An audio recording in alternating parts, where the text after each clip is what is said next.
दोस्तों, आज हम हैरी पॉटर सीरीज़ की लेखिका जेके रोलिंग की कहानी आपके साथ शेयर करेंगे। जेके रोलिंग एक ब्रिटिश लेखिका, एक परोपकारी महिला, फिल्म प्रोड्यूसर, टेलीविज़न प्रोड्यूसर और स्क्रीन राइटर हैं। उनकी हैरी पॉटर सीरीज़ पर लिखी गई किताबें दुनिया की सबसे ज़्यादा बिकने वाली सीरीज़ हैं। जेके रोलिंग का जन्म 31 जुलाई 1965 को इंग्लैंड के येट में हुआ। उनके पिता रोल्स रॉयस कंपनी में विमान बनाने में इंजीनियर थे और उनकी माता एने साइंस टेक्नीशियन थी। उनकी एक छोटी बहन भी है जो लगभग उनसे 2 साल छोटी है। जब वह 4 साल के थे तब वह इंग्लैंड के विंटरबोर्न के एक गांव में उन्होंने मूव कर लिया।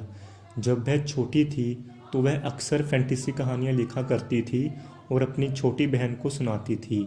जब वह यंग टीनेजर थी तो उनके आंट ने जेसिका मिटफोर्ड की ऑटोबायोग्राफी की बुक उन्हें दी।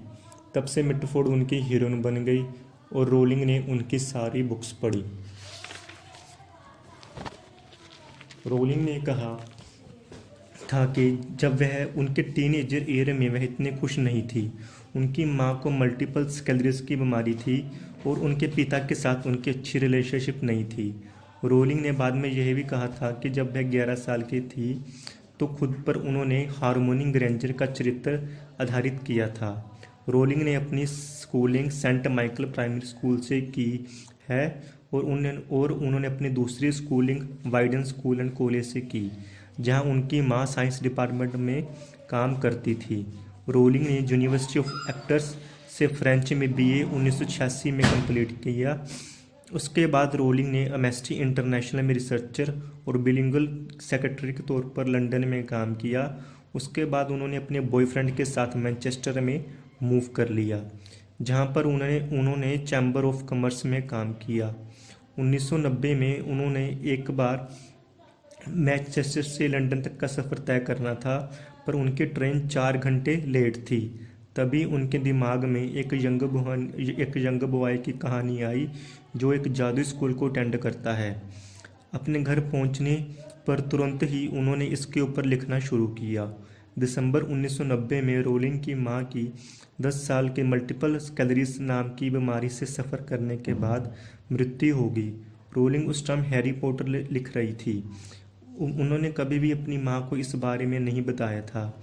उनकी मां की मृत्यु ने उनकी राइटिंग पर काफ़ी प्रभाव डाला। रोलिंग ने अपनी पहली किताब में हैरी के दुख के बारे में अधिक विस्तार से लिखकर दुख की अपनी भावना को प्रसारित किया है।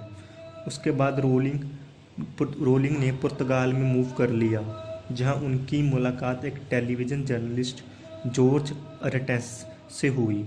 दोनों ने 16 अक्टूबर 1992 को शादी कर ली। पुर्तगाल में ही उनकी बेटी जेसिका का जन्म 27 जुलाई 1993 को हुआ। वह अपने पति से नवंबर 1993 में अलग हो गई। दिसंबर 1993 तक वह हैरी पॉटर के 3 चैप्टर लिख चुकी थी। रोलिंग अपनी बेटी को लेकर अपनी बहन के पास स्कॉटलैंड चली गई। ग्रेजुएशन के 7 साल बाद रोलिंग खुद को असफल मानती थी। उनकी शादी फेल हो गई थी। वह सिंगल मदर होने के साथ साथ वह जॉबलेस भी थी, पर रोलिंग यह भी कहती है कि उसके इन फेलियर की वजह से वह अपना सारा ध्यान राइटिंग पर लगा पाई। रोलिंग कहती है कि वह उस समय दौरान इतनी ज़्यादा डिप्रेशन में थी कि वह सुसाइड करना चाहती थी। रोलिंग उस समय काफ़ी गरीब थी, इसलिए उन्होंने वेलफेयर बेनिफिट के लिए साइन अप किया। रोलिंग ने अपनी नॉवल कैफेस में लिखे।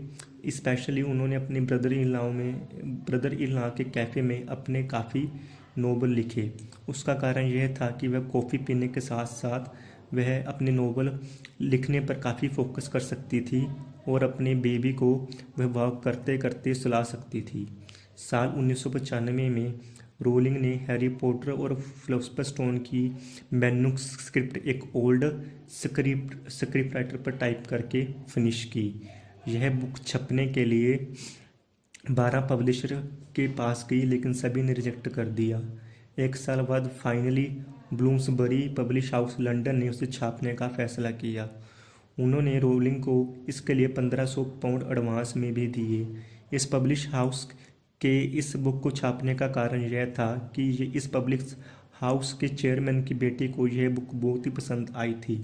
साल 1997 में फिलोसफर स्टोन की 1000 कॉपीज छापी गई, जिसमें से 500 कॉपी को लाइब्रेरीज में डिस्ट्रीब्यूट किया गया। इस बुक को कई अवार्ड भी मिले।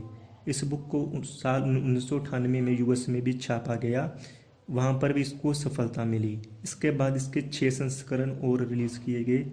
इसके 7वें संस्करण के पहले दिन ही यूके और यूएसए में 11 मिलियन बुक्स की सेल हुई।